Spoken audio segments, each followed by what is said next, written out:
John's kitchen today. Just kidding, we're in my living room. But we're going to prepare some pretty easy Passover communion style flatbread, unleavened bread. It's a real easy recipe. Basically 2 ingredients, flour and water. You can add some salt and some olive oil depending on your taste preferences. So we're going to start with 1 cup of all-purpose flour. Make sure it's not self-rising flour. This will need to be all-purpose flour for the flatbread, the unleavened bread. We don't want any leavening agent in here.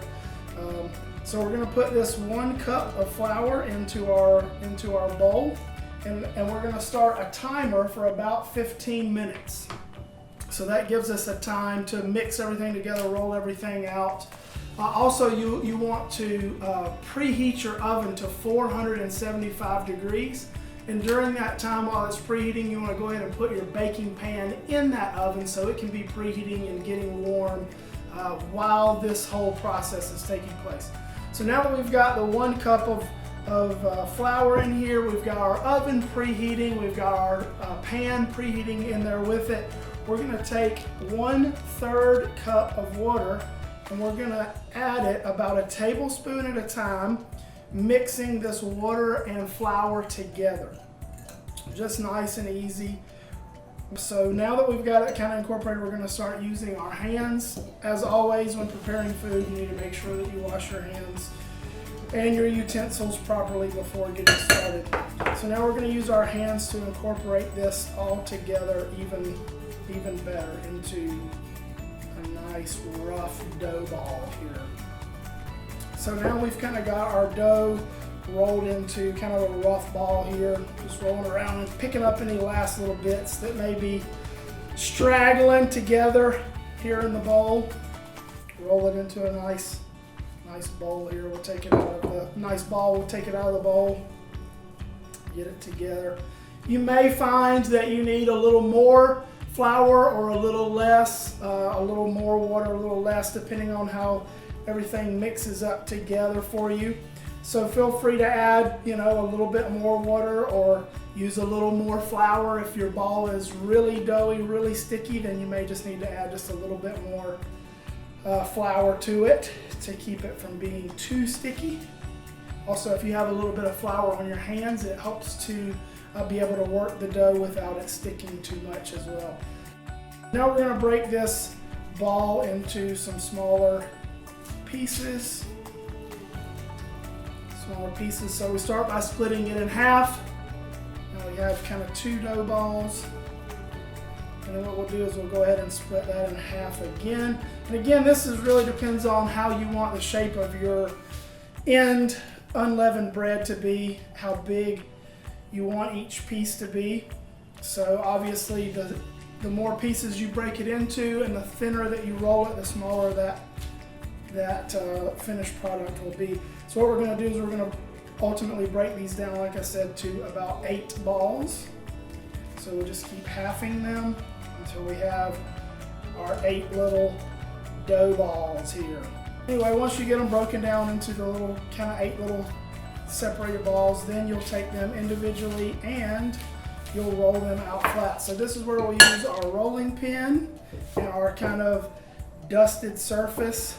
Got a little bit of flour dusted here to keep everything from sticking. If everything starts sticking, then just dust it with a little bit more flour. Just a little bit on the top, a little bit on the rolling pin will help with that. As I get this last one ready, I'm going to start using the fork to pierce them. As we know, Jesus said, "I am the bread, and my body is broken for you." His body was pierced for our transgressions, so we will pierce this dough. And as we do, it's a great opportunity to remember that scripture. Remember that he was pierced for us. His body, his bread, if you would say, was pierced for our transgressions. So we're going to take each one of these little breads and we're going to pierce it about 25 times each. There's not necessarily a significance to that. It just helps if you want to count, if you're a counter, if you're somebody who likes to be precise and count things out. There's 25 for you. Just throwing that number out there for you to help you out. All right, how many times should I poke this bread? Should I pierce this bread, Pastor John? Well, 25. There's a number for you. All right, so these are all kind of pierced and ready. With 30 seconds to spare, I'm going to go take that baking sheet out of the oven and bring that back in here. All right, so remember this baking pan is going to be really hot. It's been in the oven on 475 degrees. I'm not even sure if I have a big enough baking pan, but we're going to put these on here. Got these on there. We're going to put them in the oven, 475 degrees. And let's see, how long are we supposed to bake these for? I think we're going to bake them for 2 minutes, and we're going to flip them and then bake them again for 2 minutes on the other side.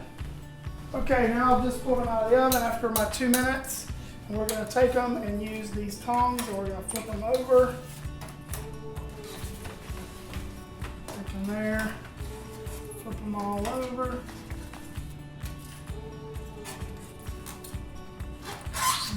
Remember, this pan is going to be really hot, 475 degrees. So you want to be careful of that. Space these out as you need to fit them all in your pan.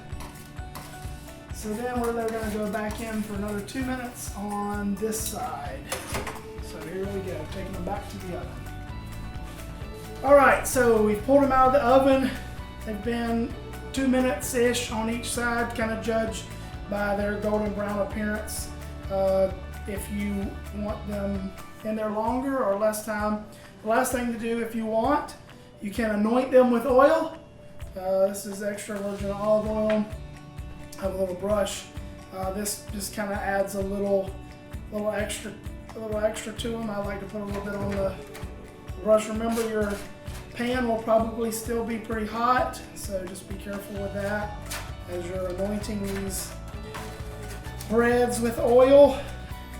So now that we've got that on there, we can take and if you want to measure out kind of how much salt you want to go across on each one, just sprinkle it across. The higher you go, the higher you raise your salt, the more it distributes evenly across your matzah, and you'll get a more even distribution. And then it's ready to go. Let it cool off and serve it to your family. Have communion together. Have Passover together. I'm going to use a little tray here to kind of raise these up so you can see as they slide towards each other.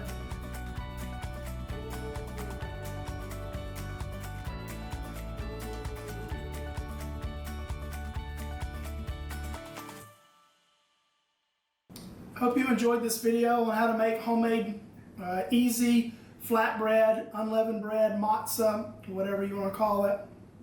It's a great way to spend some time with your family over Passover, and let this be a time that you cook together as a family. Roll these out, do these things together as a family, and talk about the connection between the Old Testament Passover and the New Testament Last Supper with Jesus as he's celebrating that last meal with his disciples together.